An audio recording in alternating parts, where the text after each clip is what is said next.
Terima kasih atas waktu dan kesempatan yang diberikan kepada kelompok kami.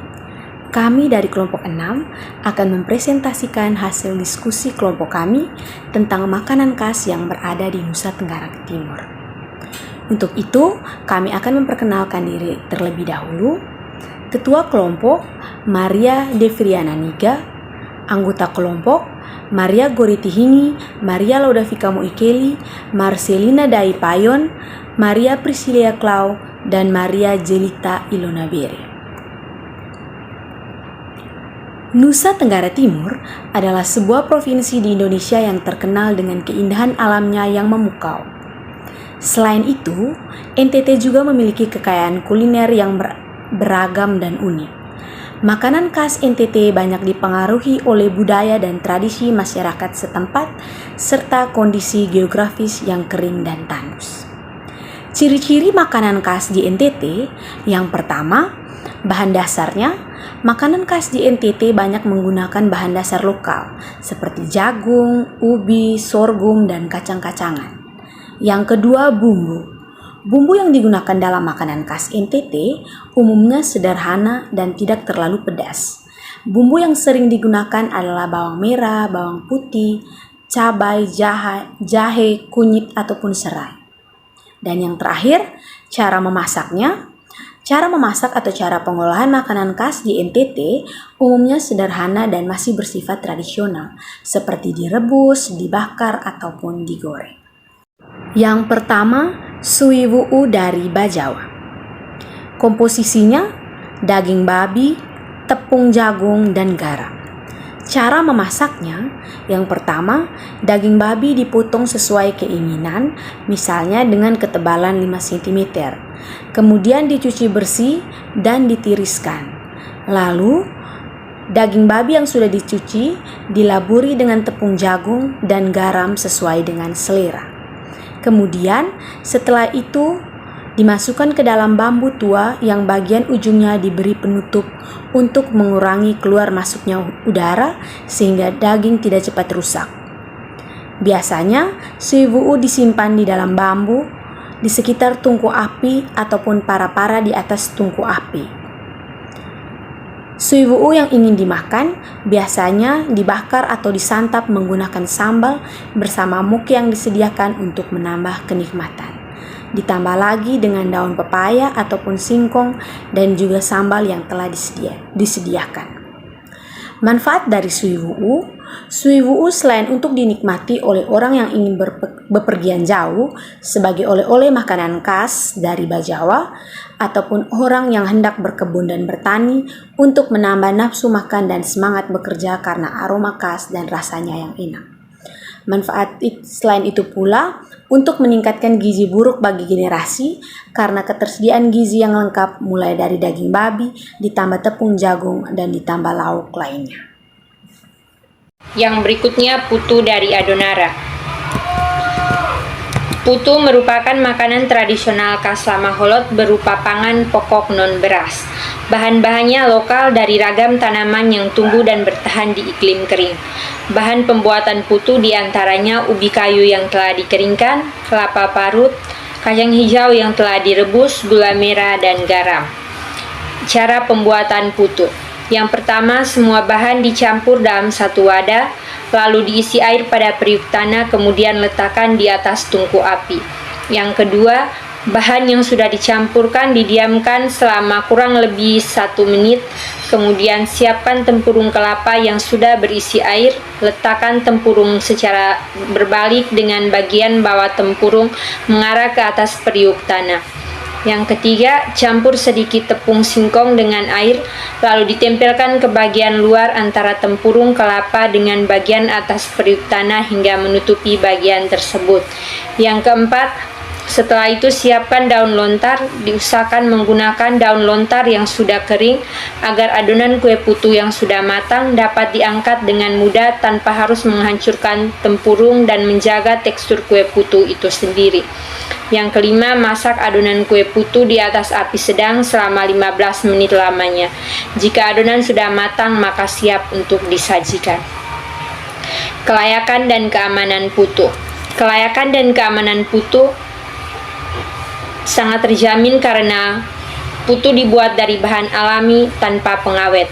Secara umum, putu memiliki rasa yang asin dari garam dan manis dari gula, serta tekstur yang padat dan tidak cair sehingga memiliki ketahanan hanya sehari saja.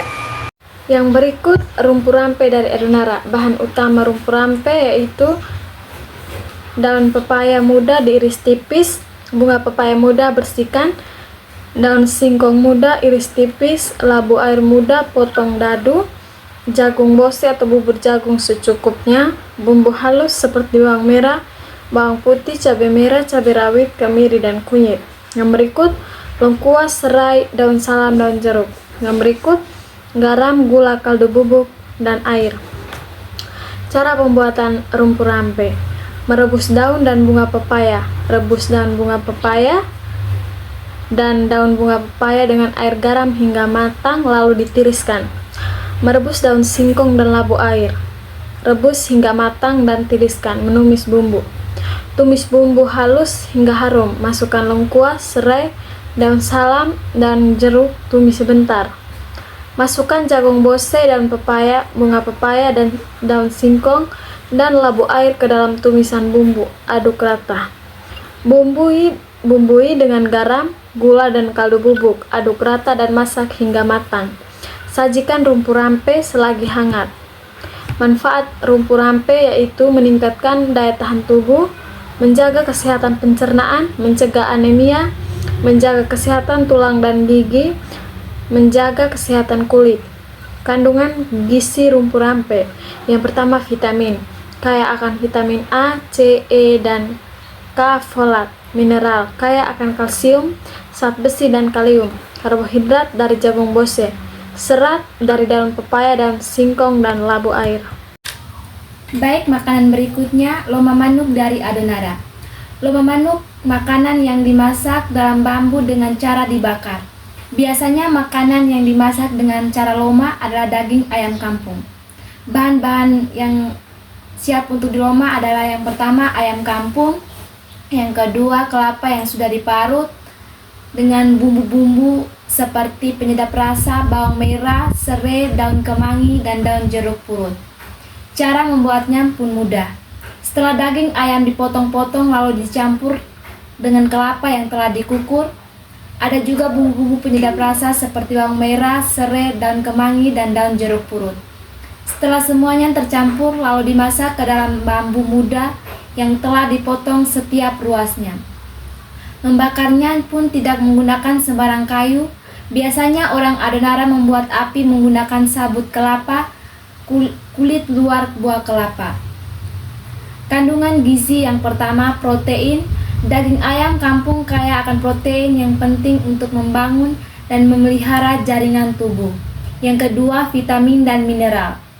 Loma manuk mengandung berbagai vitamin dan mineral seperti vitamin A, B, C, E, dan K, serta kalsium, magnesium, dan fosfor. Manfaat gizi loma manuk: loma manuk merupakan sumber energi yang baik karena kandungan karbohidrat dan proteinnya. Protein dalam loma manuk membantu membangun dan memelihara jaringan tubuh. Saya akan membawakan materi tentang jagung bose dari daerah Atambua atau Belu. Makanan ini terbuat dari jagung bose yang jenis jagung pulut, yang dicampur dengan kacang merah, kacang tanah, dan santan. Jagung bose biasanya dimasak dengan cara direbus hingga semua bahan matang dan teksturnya menjadi kental seperti bubur. Berikut masuk pada pengolahan jagung bose. Yang pertama, siapkan semua bahan yang diperlukan seperti jagung bose kering, kacang merah, kacang tanah, santan kelapa, batang serai geprek, 2 lembar daun serai, 1 ruas lengkuas geprek, 2 siung bawang putih geprek, dan garam secukupnya. Berikut langkah-langkah dalam pembuatan jagung bose. Yang pertama, cuci bersih jagung bose dan rendam selama 1 jam. Yang berikut, cuci bersih kacang merah dan kacang tanah, rebus jagung bose dan kacang merah dengan air hingga setengah matang. Yang berikut, masukkan kacang tanah, serai, daun salam, lengkuas, dan bawang putih. Yang berikut, tuang santan dan hingga jagung dan kacang-kacangan matang. Yang berikut bumbui dengan garam secukupnya. Yang berikut masak hingga santan mengental. Sajikan jagung bose setelah dihangat. Berikut kandungan yang terkandung dalam jagung bose. Jagung bose kaya akan kandungan gizi antara lain yang pertama,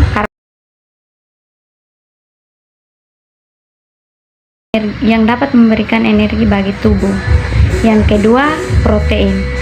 Kacang merah dan kacang tanah dalam jagung bose merupakan sumber protein yang baik, yang penting untuk membangun dan memelihara jaringan tubuh. Serat. Jagung bose kaya akan serat yang dapat membantu melancarkan pencernaan dan mencegah sembelit. Yang ketiga, vitamin. Jagung bose mengandung vitamin B kompleks, vitamin C, dan vitamin E yang penting untuk menjaga kesehatan tubuh. Yang keempat, mineral. Jagung bose mengandung mineral seperti magnesium, fosfor, dan kalium yang penting untuk menjaga kesehatan tulang gigi, saraf. Jagung bose merupakan makanan yang sehat dan bergizi yang dapat menjadi alternatif pengganti nasi. Jagung bose juga cocok untuk dikonsumsi oleh orang yang sedang diet karena rendah kalori dan lemak. Yang berikut akabilan dari Kabupaten Malaka. Akabilan adalah salah satu kuliner tradisional khas Malaka. Kuliner ini terbuat dari sagu. Kalau di Maluku, sagu diolah menjadi papeda, sedangkan di Malaka, sagu diolah menjadi akabilan. Bedanya papeda adalah bubur sagu yang dimakan dengan ikan kuah asam, sedangkan akabilan dibuat seperti roti pipi yang dibakar dengan taburan kacang hijau rebus di atasnya sebagai topping. Akabilan sangat nikmat jika dimakan panas-panas sambil menyeruput segelas kopi atau teh.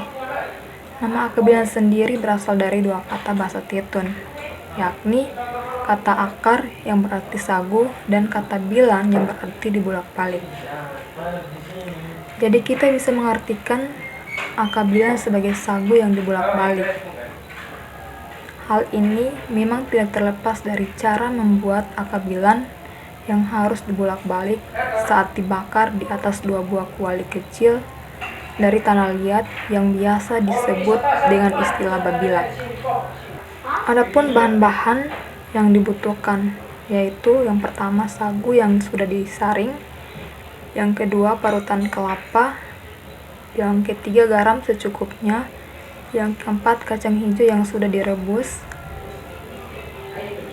Adapun kandungan gizi akabilan dari Panduan Gizi Bidang Kesehatan Masyarakat Dinas Kabupaten Belo menyatakan bahwa dalam 100 gram sagu kering terkandung karbohidrat sebesar 94 gram, protein 0,2 gram, serat makanan 0,5 gram, zat besi 1,2 mg, dan kalsium sebanyak 10 mg. Total dalam 100 gram sagu terkandung 355 kalori serta protein, vitamin, dan mineral. Sedangkan dalam satu lempeng akabilan terhitung energi sebesar 124,3 kacal, 100 gram protein, lembur sebesar 1,3 gram, dan 26 gram karbohidrat murni. Itu belum termasuk kandungan gizi kacang hijau yang ditabur di atasnya. Cara pengolahan untuk bisa membuat akabilan memang bukan pekerjaan mudah. Pohon geruang harus ditebang dan potong menjadi beberapa bagian terlebih dahulu agar mudah diolah. Potongan-potongan bagian geruang itu kemudian dibelah menjadi buah, diiris kecil-kecil, dikeringkan pada panas matahari kurang lebih 3 hari. Lalu tumbuk menggunakan lesung untuk mendapatkan tepung sagu. Tak berhenti di situ saja, tepung sagu itu harus disaring lagi menggunakan air supaya bisa mendapatkan tepung yang layak untuk dimakan. Setelah mendapatkan tepung sagu yang layak untuk dimakan, Tepung tadi ditakar sesuai kebutuhan pada nyiru atau nampan, lalu dicampur parutan kelapa, garam secukupnya, dan air. Kemudian sediakan babilak pada tungku sehingga adonan sagu siap dibakar. Bahannya bukan kompor dan gas, tetapi perlu kayu bakar agar hasilnya merata sempurna dan wangi. Walaupun pengolahannya agak berat, namun sagu tetap dikonsumsi sebagai kudapan pada pagi dan sore hari karena kandungan gizinya yang tinggi.